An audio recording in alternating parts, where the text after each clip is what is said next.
Ladies and gentlemen, welcome back to Sharp Edge News, Sharp Edge TV.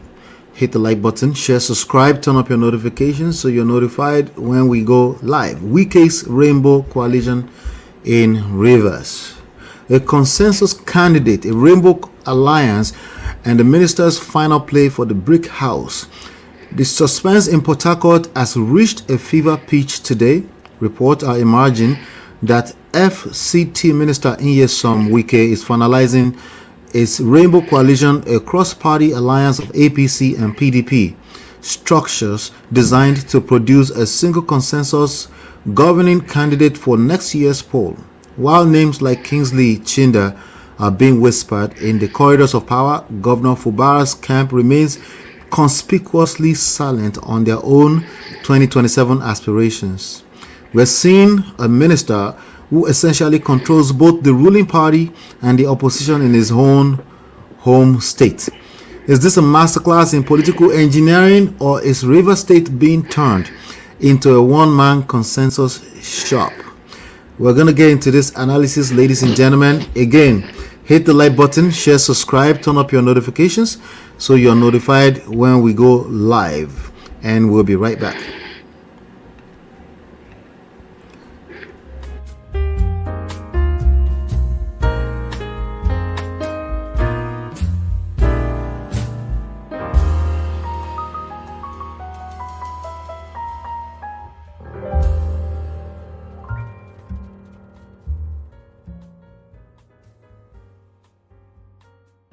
All right, good to see you, Chief. So let me reiterate my question again. We're seeing a minister who essentially controls both the ruling party and the opposition in his home state, and that's Rivers State, right? Is this political engineering, or is Rivers State being turned into a one-man consensus shop? Exactly what is Fubara up to, even in this space right now? Absurdity taken too far. Good to be back with you, Ola. It's absurdity taken too far. Some people will look at it that, yes, and Wike, the Minister of Federal Capital Territory in Nigeria, is a maverick, dexterous, and all that. Still doesn't go to issue because what we find here is that consistently somebody is making himself available as a useful idiot. Any of such arrangements seen as political masterstroke is nothing other than a malfeasance that is popping up to the surface, such that nobody is now in doubt as to the overreach and excessive display of this tendency to turn Nigeria to a one-party state. Constitutionally, and when I say constitutionally, whether by amendments or original provision of the Nigerian Constitution and by their own sanctioned, self-imposed so-called Electoral Act, nobody is allowed to be into political parties, but openly. That is what Nyesom Wike is demonstrating. And whoever thinks that this is an accident must be living in a kind of a fool's paradise. And he will understand that whatever any minister in the administration does, not just Nyesom Wike, whatever they say is an amplification of the desire of the president, because each and every one of those political appointees remains a man Friday, an alter ego of the president. So if the president does not approve of the message or the body language of Nyesom Wike, this also would not have stood the test. So here, you may say Governor Simlaye Fubra is eerily silent, nothing happening in his camp. We do not know if anything would ever happen in his camp. We do not know if he's been emasculated. We do not know if, at the end of the day, something would happen. That only would be a miracle that would let us know that there is still a man, there are still some people, there is that woman, an Amazon in River State, that would be able to challenge the excesses, the overreach, the crazy display by the government of the day in Nigeria. Because no matter how hard they try to fool everybody, there seems to be that single individual somewhere in Nigeria that is saying, no, I'm not fooled. I'm old enough, I'm smart enough to know that the game is playing us. They are trying to make it a game, but that this game is playing everybody, including the man that's been given an oversized ego as, father of the nation. He has this uncommon touch concerning strategy and tactics in politics. You know, some people have been described as such in the past. Babangida is still alive. I'm sure when he himself is watching this game, so I used to try such stuff with Nigerians. At the end of the day, what is my relevance today? People like Abimbola Davis, people like Arthur Nzeribe, Walter Ofonagoro, who once boasted that they have reinvented, turned everything upside down and redefined the essence of politics in Nigeria. Where are they today? It's just a face. So, without getting partisan, this is an interesting game to watch. Yes, Wike did it twice before. He got away with it. Remember when he became a disruptive entity during the administration of Goodluck Ebele Jonathan. Remember, he was nominated, having served hitherto as chief of staff to the then governor of River State, Mr. Rotimi Chibuke Amechi. And then he went to serve in the administration of Jonathan Goodluck as Minister of State for Education. By the way, let us point it out. The proper preposition today has never been observed anymore. And this is touching at the soul of English language in Nigeria, whether as Nigerian English or the standard English language in Nigeria. You talk of a minister of this and that, commissioner for this or that, or so and so. The two cannot be juxtaposed or be placed wrongly. But people, even ministers themselves, they see themselves as minister for this or something these days, no longer minister of. So let us pay attention to that. So yes, Wike as Minister of State for Education, I got so intoxicated and did things that were unimaginable to undermine the administration of the governor of that state at that time, in person of Rotimi Chibuke Amechi, because he was able to get away with that, with the active support, because this man is a monster that was progressively foisted on Nigeria, first by the wife of the then President Goodluck Jonathan, and later he consolidated, did all kinds of stuff, having run his mouth, APC is not good, Buhari is this or that. He became a willing tool. He had his Nicodemus moment, went to the powers that be by the night and sold out. And what do you have since then? Without the active support of the government and instruments of state, he would not get away with some of the things he's done, including some of the questionable contracts that were awarded in Abuja, such that now you find them bus parks or bus stations being blown away by the storm. And he says, oh, nobody, no contractor can be questioned. That's an act of God or a nation. No problem. But understand that he is a monster created by successive administrations in Nigeria. That was how he got so bold during the 2023 election that he placed everybody on a lockdown. He started rigging the process right even before the D-Day. Never allowed opposition candidates to come to Rivers State to campaign. Who does that? And he said the democracy is not rigged or compromised or not destroyed.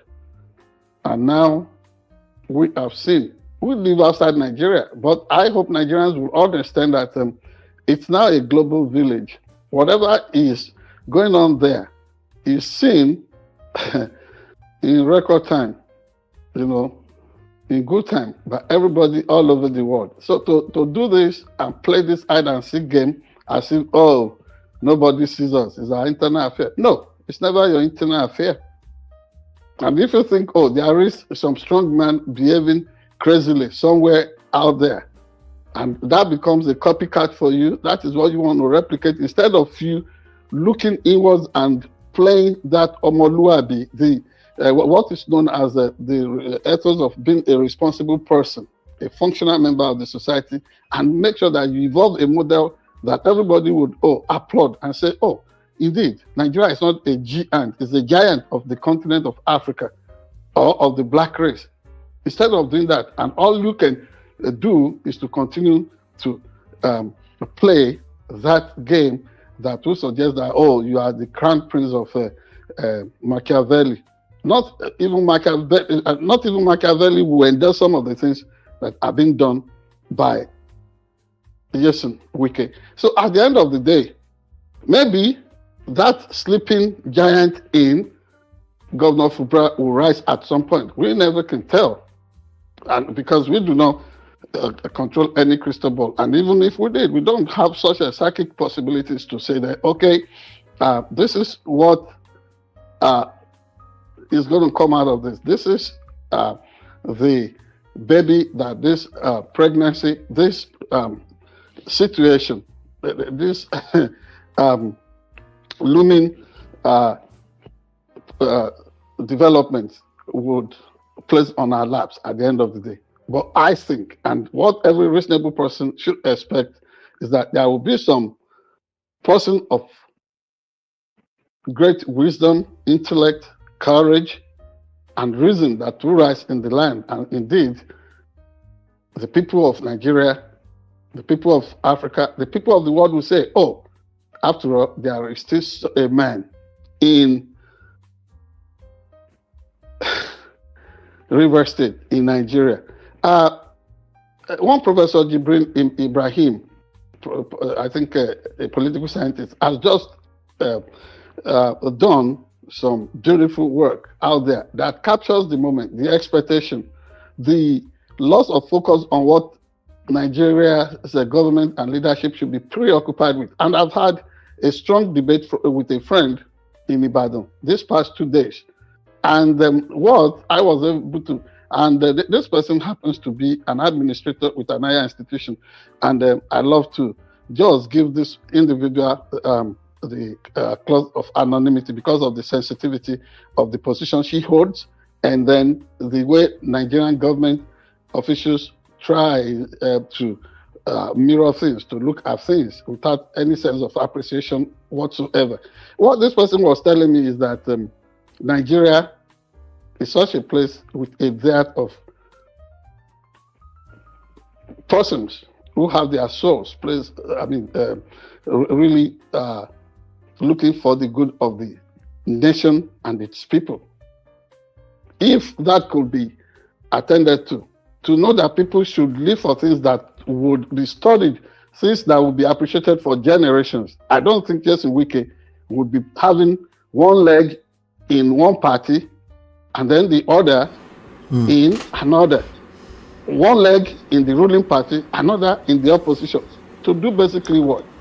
And people are saying this is not obvious, and the government of the day, the president, his officials or appointees are in denial, totally in denial about what is going on. And you look at the entire card, this thing that is being touted as consensus is nothing other than lack of internal democracy. Systematic killing of interest in democracy itself is happening. It has happened in Ogun State. It is playing out in Lagos State right now. And it is at some point going to engulf the entire place. I hope we would be able to manage the implosion that would come from the APC. And I do not want to jump ahead of you because already it's obvious that some people are aggrieved and they may be staging their exodus. Mass emigration from the ruling party in Nigeria, or Progressives Congress. Thank you very much. We're going to talk about that in a minute. Ladies and gentlemen, hit the like button, share, subscribe, join the conversation in the chat. Let us know what you think, okay, about what the analysis that we just dropped. Hit like button, share, subscribe, turn up your notifications, and we'll be right back.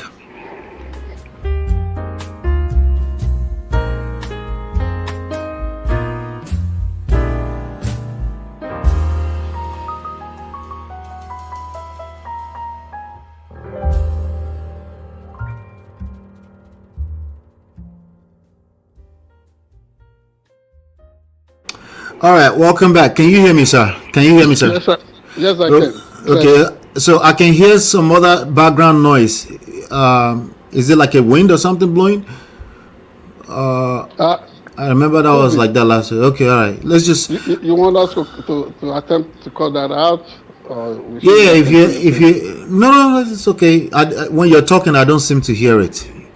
But anyway, yeah, let's just get into this one. The Supreme Court's IEEPA knockout. So we'll get into some Trump news. There's a 6-3 defeat for the president. The Supreme Court has officially stripped Trump of his favorite economy weapon. The White House is ruling today after a landmark 6-3 Supreme Court ruling in the case of Learning Resources Incorporated versus Trump. The justices have officially struck down the president's use of the International Emergency Economic Powers Act, IEEPA, to impose sweeping, open-ended tariffs.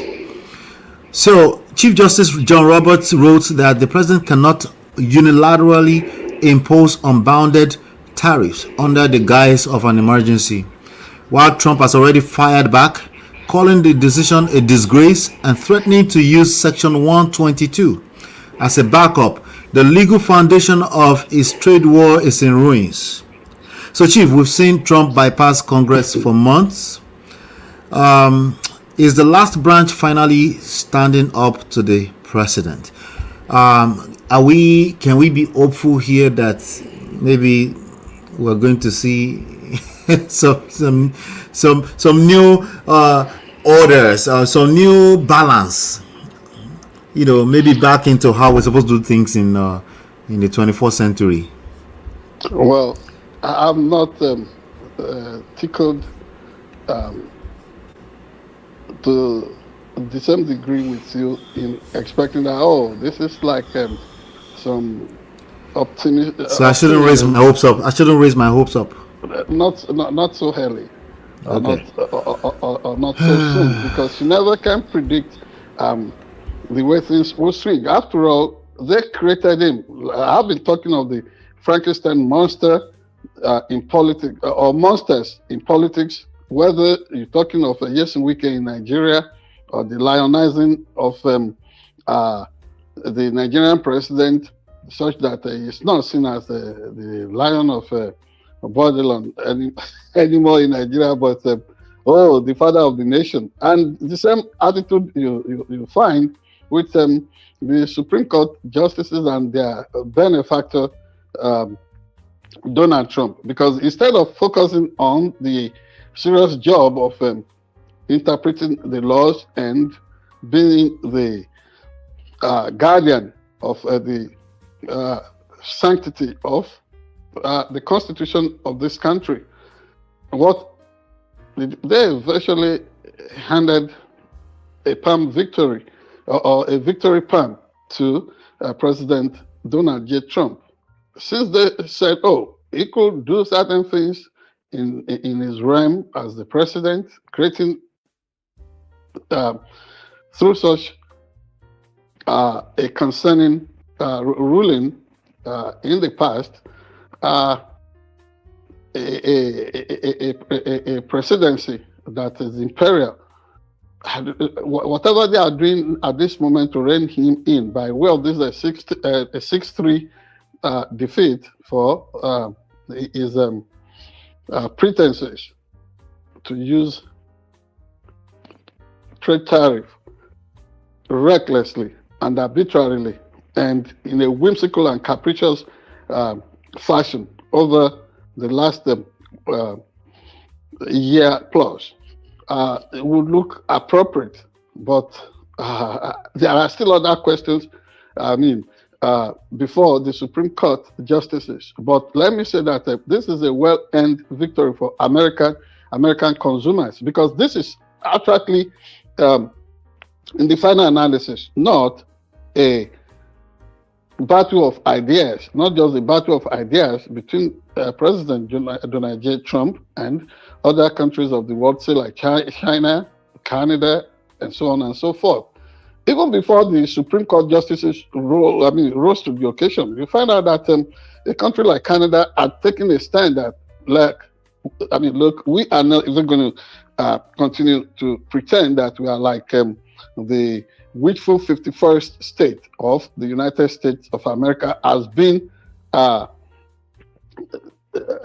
callously promoted and without any trace of what's it called, restraint by President Donald Trump over the years. So Canada is standing for itself. You find that Mexico did some major resistance, and even China to a certain degree, without pulling a punch, almost bringing everybody in the global space to their side, and Russia having some victory. And then you ask, why is President Donald Trump doing this? Because at the end of the day, why I said it's a battle between consumers, between us consumers, citizens of this country, and our presidency, a presidency that should be ours, that we should own, got so reckless and began to pitch itself as them versus us. I think since ultimately the Constitution is about the people, that's probably why momentarily the Supreme Court justices rose, with their spine intact today to say this. And what do you find? Grandpa goes ranting again. What's he doing? Throwing tantrums and calling names and saying, when a president does that, you begin to wonder, which country is he leading? Is it this country or another one? Because a co-equal arm of the government has now spoken, and it is their place to make sure that a matter is not only justiciable, they also pronounce justice on it, and they have done just that. Mr. President is not happy, but who cares? So long the vast majority of the people of this country are in tune with what the Constitution says and what guarantees the pursuit of happiness for the vast majority of us. That is what will count in this situation. And you begin to wonder, is this an accident? Not just the Supreme Court justices is saying that this man promised to make it American first or make America great again. But what you find is that it's not just MAGA sentiments anymore. It's not just American first anymore. It's now America isolated. It's gone where no one has ever gone before. Dismantling treaties, threatening allies, wanting single-handedly to pull the country out of hallowed alliances and treaties. For example, trying to make sure that the EE takes us out of a NATO. Who does that? And that cannot even be done without the backing of the Congress. But it does not care. And then since everybody in the Republican Party has decided to capitulate and just give him a free rein, he's done so much that really strikes at nothing other than violations over the time. But with the Supreme Court knowing its place now, we think all hope is not lost. And having attempted to dissolve NATO or get America out of it, something that in itself is unconstitutional, I mean, that only can be initiated by the Congress. You find him saying all kinds of stuff. Whenever he is put at bay, whenever his excesses are checked, he throws tantrum. No respect for the Congress, no respect for the people. And even lately, it is like playing us, allowing the gaming all of us.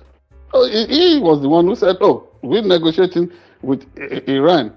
The moment they are like the possibility of guaranteeing something, he imposed blockade against Strait of Hormuz. And Iran responded by way of saying, okay, we go back to status quo, ante, and making it practically impossible for any ease of passage through that strait. Critical corridor for the economics of the world. I think they say that place is in charge of about 20% of stuff concerning oil trading in the world. So whatever happens, whether at Hormuz or the unapproved war against Iran, because it's not sanctioned by the Congress, and now that the Supreme Court has said, no, you can't be reckless or just resorting to this kind of tactics each time things do not go your way. And the train tantrum, is it going to obey what they have ruled, or is it going to play that game against all of us that, I am the president, nobody puts me in check, but the people certainly will put him in check. If it does not respect the Supreme Court of this country, of this land, great as we are, you can be sure that the people will speak, and they have been speaking successive elections. Look at the setbacks for him and his party. It's such a disgraceful situation right now that anybody endorses immediately turns leprous. It becomes an electoral liability and pariah. The people will not support such. And even where he's not been able to show quality leadership, when people say, this is wrong, instead of him recusing himself or exercising restraint, you see that the system is roaring to the rescue. This morning, the Labor Secretary has resigned because of allegations. Donald Trump is incapable of doing that himself. Last week, you find a promising individual in politics, I think somewhere in Virginia, or wherever, resigning because of certain allegations, and from Democratic fold, and in response, a Republican congressperson also resigns. So it means that moral armament is beginning to really come on, and the shroud of disgrace is being lifted off the conscience of several American politicians. Would Donald Trump be able to take a cue from that That is the $1 million question. And we hope that people will begin to nerve up, people will begin to man up, and people will begin to see that, okay, where to go as a counterbalance to constitutional duty and responsibility is self-rearmament. Thank you very much. Thank you so much. Ladies and gentlemen, join the conversation by leaving your comments below. Shout out to Marriott. I see your comments, Marriott. Right about now, we're gonna move on to talking about the ADC mass defection fever, and we'll be right back.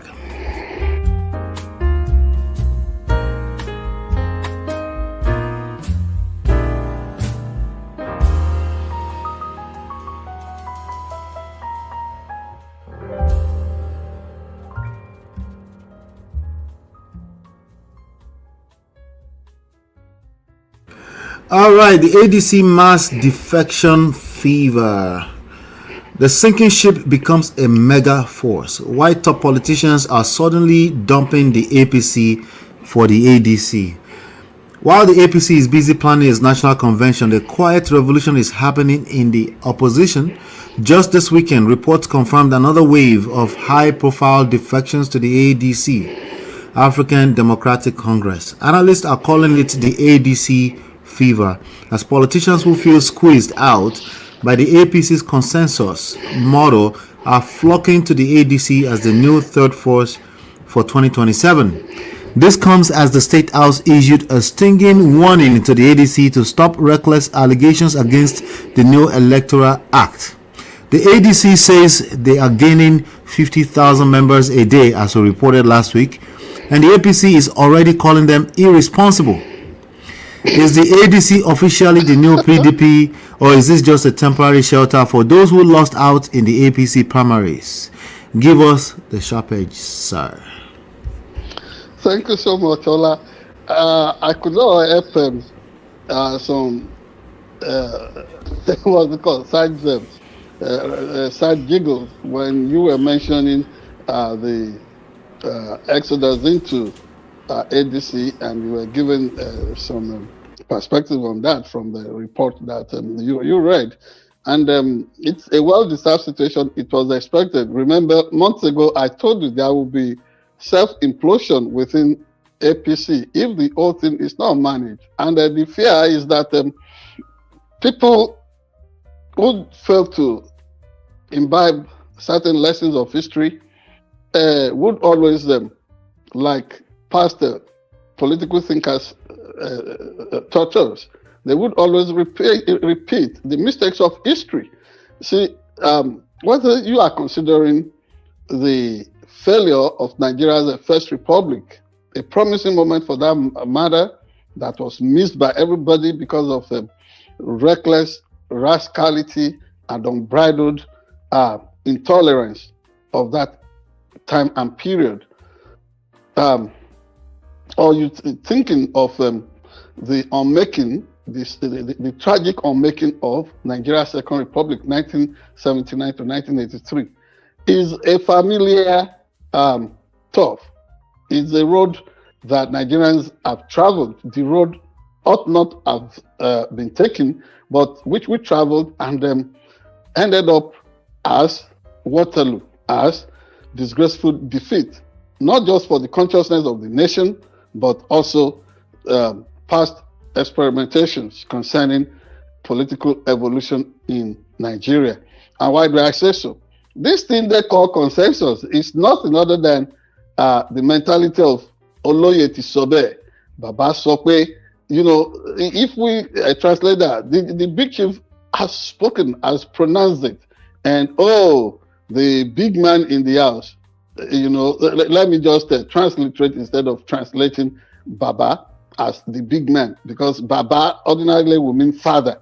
And then the big man in the midst is always the one dictating the tune, because he is the ones who pays the piper. And whatever comes out of the piper is what is being paid, out of the pipe is what the piper has been paid to dish out.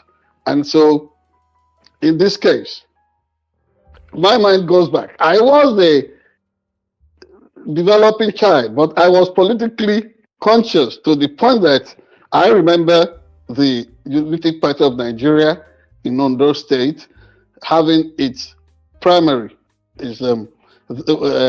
primary elections at the Ideal Guest House in Oshile, in Akure, and there were people with all kinds of views in the in that at that august occasion, becoming officials and returning officers, the electoral officers for the political party, and the dynamic youth in the Unity Party of Nigeria then, people like Akeomo Borowo, people like Olaya Fagbanigbe, people like Tunde Agunbiade, people like Richard Jolowo, and so on and so forth. They had stolen the show and they secured victory at that shadow election, at that primary election. But guess what? Baba Sope said, oh, there is a line of succession. And then the whole thing was switched around. They were outrigged at the primary of UPN, and they made Michael Adekunle Ajasin the candidate of the Unity Party of Nigeria in Ondo State. What happened? A gale of mass defection went against the Unity Party of Nigeria, and many of its dynamic and resourceful and progressive and active youth decamped into the then National Party of Nigeria. This is real life history that I'm telling you, Ola, and you know how passionate I am about that kind of political situation. And for once, democracy degenerated into what is known in the words of Professor Dipo Kolawole, well-known political scientist and former Vice Chancellor of Ondo State University and one-time special advisor to the Minister of Education in Nigeria. For that moment, democracy degenerated into mobocracy. Mobocracy, government of the mob.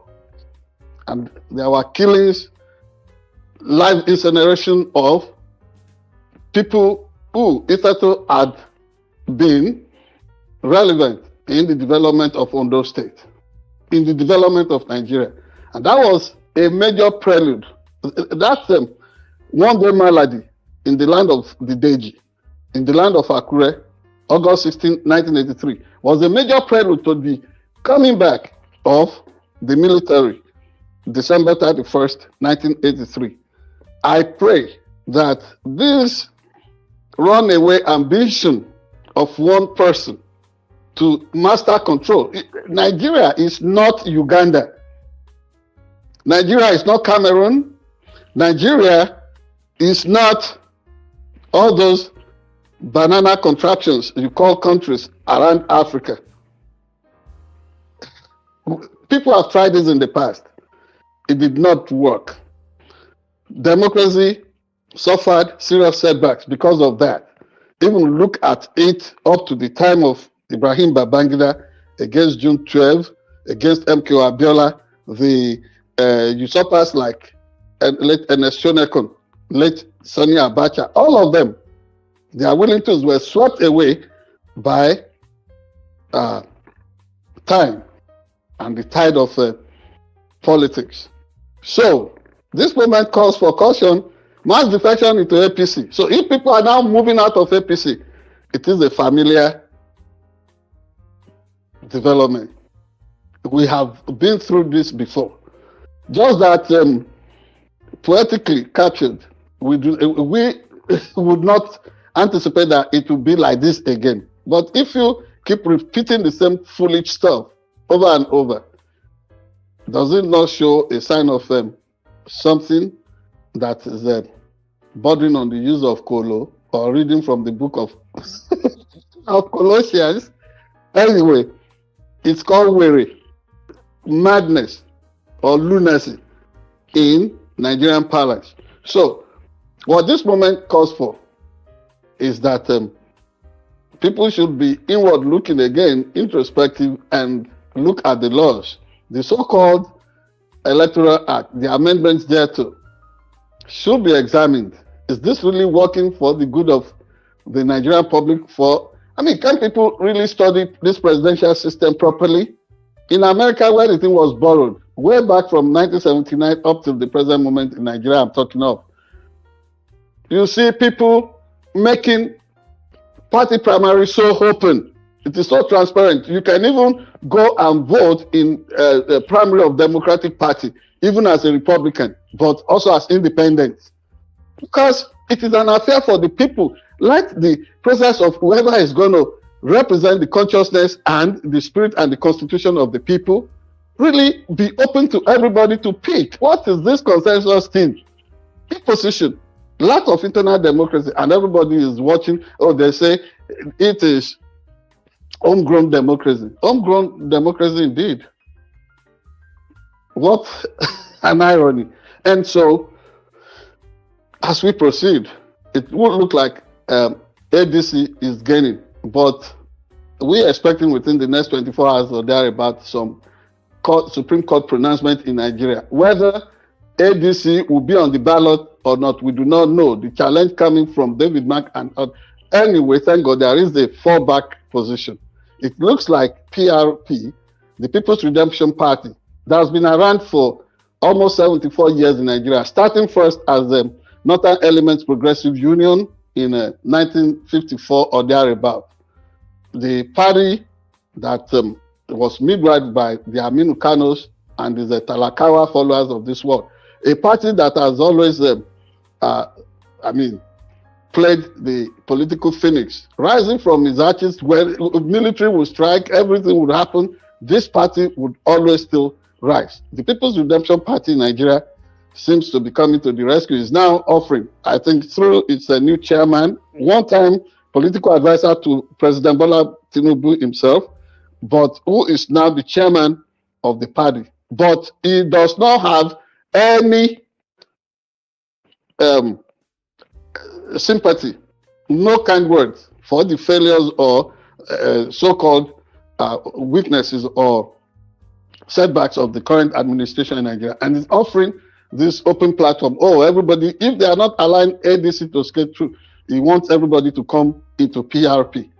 If these alliances, if this coalition can hold stick, not destroyed by the conflicting ambitions, the consuming presidential hopes of people like Peter Obi, people like Rotimi Chibuike Amechi, who knows? If they can just buy the humble pie, do not play the ostrich game, and then unite first. Let them look for power first, like the late Dr. Kwame Nkrumah, the first Ghanaian president, would say. Political freedom first, and all other things shall be followed. I don't know. Maybe they will also seek the righteousness that Jesus canvassed too. To that kingdom desire. If they would do that, I think they would successfully say, okay, they are really mobilizing. The people are really finding their level. Otherwise, they will be hit by what the late Nigerian brilliant playwright, the late Professor Oladimeji will capture as Eve, tragedy of the oppressed. Because if they cannot have that unity of purpose, if they cannot have that concerted initiative and efforts to dislodge and canvass alternatives. For the first time, I listened to the PRP chairman saying what they would do differently or different from the sitting APC. That they will go the opposite direction from the deceptive neo-liberal ideology or lack of ideology and core philosophy and defining ethics of the sitting party in Nigeria. After all, the choice will be that of the people, not like a political, I don't even know if I'm a political analyst, not for a journalist like me, but for the people to stay on the ballot. But all these things we're saying, when push comes to shove, would the people not again vote for that money, 5,000, 2,000, that whatever disgraceful lottery they have always been offered? They will cook a pot of soup after, after that ballot stuff that they have traded away, and then they suffer again another 4 years, another 8 years, whatever. But I think ultimately the decision will be that of the Nigerian people. Thank you so much. Thank you. Ladies and gentlemen, again, join the conversations in the comment section. Hit the like button, share, subscribe, turn up your notifications, and follow. Yes, please go ahead and subscribe. We just crossed the 500 mark of subscriptions today. So please, let's keep it going. We're trying to get to 1,000. Thank you so much. And if you're watching this on Facebook, please make sure you're following everywhere. Right now, we're just going to go ahead and get into the Sharp Edge News TV special. We'll be right back.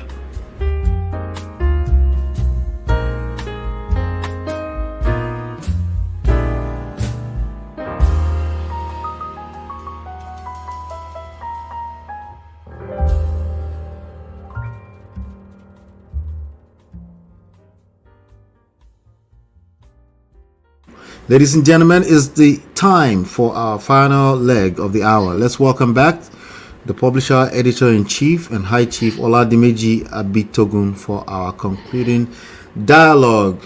I want to bring back, before we get into your special, go ahead and go into your special, but I want you to speak on I think about 7 hours ago or so, the INEC is denying that Amokwiton is the person who was in control of the Twitter handle that was basically rooting for APC before. If you can speak to that, and then we can also go ahead and listen to any special you might have for us today. Oh, yes, thank you very much. From what the INEC said about 7 hours ago, they said they hired a forensic expert who dispassionately broke apart whatever the allegations were about this Twitter handle, where there was commendation allegedly on the part of whoever, or maybe allegedly Professor Amokwito himself, or whoever was trying to be or was playing Amokwito wannabe. Fine, that's what they said. Their own forensic expert, Atus BS. Was it? And from what people know now, even if the National Assembly rises to the occasion, or any of the,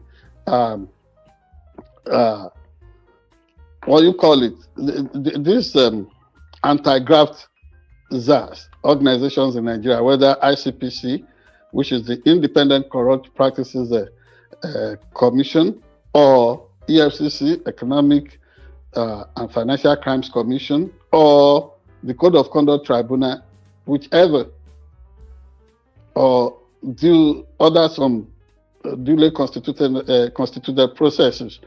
If people say, do Nigerians really trust their institutions anymore? That started way back, whether in the days of FEDECO, whether in the days of NECCON, whether in the days of NEC, or INEC now, or low neck, whatever it is. Nigerians do not seem to really believe the official statements coming from their, demanders of their various institutions. And you cannot blame the average Nigerian citizen, because what the Nigerian citizen is struggling with now is our issues of mental health, of proportional dimension, or multidimensional mental health situations, because they've been deceived over and over again. Even in Nigeria's interpersonal affairs and relationships, Nigeria is the place you think you are genuinely in love, but whoever you think you love It's just gaming you. It's just playing you. And so how can you say you love the government of your country and all the time it lies to you, and then Amukuton comes as the chairman of INEC, and that same INEC is the one that has hired forensic experts to look at the claims and counterclaims in this affair of, Amukuton is compromised politically or not. We cannot say. But the process has to be followed through. And if there is any burden of a proof or iota of doubt on the part of Amukuton as to his ability to continue to discharge functions and duties and responsibilities as the chairman of INEC, I think the reasonable thing to do is to climb down from the high horse and just let the people know that, no, somebody who is better, somebody who is more non-partisan can play this role. That's what we can say in that regard. Now, you were mentioning the issue of a gale of defections from APC to ADC, and possibly if ADC is destroyed by compromised judicial pronouncement, another malfeasance of Nigerians not being able to trust their institutions. Because if tomorrow's ruling does not favor ADC and the Supreme Court says, oh, David Mark, Ogbeni Rauf Aregbesola, all of them are gone with a stroke of pronouncement and judicial finality, Nigerians would look at the Supreme Court or the judiciary as a leprous extension of the ruling party, that it is a ruling party that is dictating stuff. For example, how would you justify the conduct of somebody like sitting lawmaker Leke Abejide, who represents I think a constituency, a federal constituency in Kogi State, who would actively say that David Mark, David Mark being the chairman of ADC, Rauf Aregbesola being the secretary of ADC, living in a borough, and the president coming on public podium to parrot that kind of line, these people are now pinning it on former Vice President Atiku Abubakar, saying that he privatized this, privatized, and that he wanted to privatize another person's party, ADC, and they are now saying no, and that he is being blamed for it. When he and Leke Abejide align like that openly, it shows that, yes, we may be hearing the voice of Jacob, but feeling the hand of Esau in all this. The political game plan, nobody is deceived. Nobody. Nigerians are really speaking up about this. Just that you know. And Leke Abejide has taken things too far, because I am familiar with the politics of that community where he's from. We have our reporter right in Kogi West. We have a reporter there. Sometimes they would even be dealing with our reporter. They don't even know that they're talking to a journalist, that this person is an experienced international journalist. And then they betray, they betray all their plans to our correspondent in Kogi West there.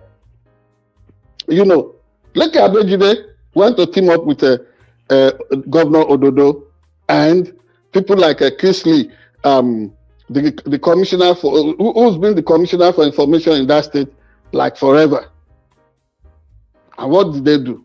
They acted in flagrant disrespect for the rotational arrangement between the constituents of Kogi West on who goes to the House of Representatives. Leke Abejide has gone twice. Nobody has done that in the past because the people said no. You know, people like retired Navy Commodore Folusho and co. So many influential people, right from the hometown of late Chief Sunday Adeniyi, where the former deputy governor of Kogi State, Sunday Awoniyi, and then where is his son, the former deputy governor of Kogi State, Mr. Yomi Awoniyi, comes from. Started tear gassing people, firing live shots. So people like this are so dangerous. Leke Abejide does not care if his own people are mauled down in cold blood just because of his consuming ambition. And what that shows is that everybody reads the Bible. Everybody can pontificate. When that moment comes, do you know who can really stand up and not fall like Judas Iscariot? And Judas Iscariot everywhere to hire in Nigerian politics. Even as we're talking now that people could use a PRP, People's Redemption Party, as a fallback organization if ADC loses its case before Supreme Court tomorrow. You know, already willing Judas Iscariot like Abure of a Labour Party, Apampa of Labour Party, and like Abejides of ADC and co. They are there. They will be justly juggling. Oh, bring the money. We will sell the soul of any political organization to you. That is the disgraceful reality of Nigeria today, Ola. So, any other thing you want us to mention? No. I have to also answer to the curiosity of certain people asking about late High Chief Oladimeji Abitogun. Okay. Yeah. But I'm go ahead. No, go ahead and speak to that. We have about 3 more minutes left. Somebody, out of curiosity, was asking me if late High Chief Oladimeji Abitogun was that honest and transparent the way I painted him. That how did he acquire all things? E-Class Mercedes-Benz that was known as V-Boot, with which he came to take me when I was discharged from the hospital after I was attacked and passed for an accident victim in Nigeria. Well, let me explain to you. My brother and daddy, late High Chief Oladimeji Abitogun, also known as Oga James, was not a corrupt person. He was going to be prematurely retired from the civil service as permanent secretary in Ondo State because he played the honest card. You know, I do not want to mention the particular military administrator that was involved. These people would leave Ondo State and come to Abuja or Lagos, and my late elder brother, being the permanent secretary of the Ondo State government liaison offices, whether in Lagos, Kaduna, or Abuja, knowing fully well that these people had been advanced their basic travel allowances. And then, because of them being soldiers, again being governors, they will come to Abuja and we want him to again move massive amount of money for them. And then he will say, that is eating double ration. You've been paid in Abuja, in Accra before coming. Well, the massive infrastructures and care for the staff here would have to be taken care of. These budgetary votes, if we divert them to taking care of your BTA that you had already collected in Accra, would make civil servants and other workers there to suffer, and contractors would not be paid.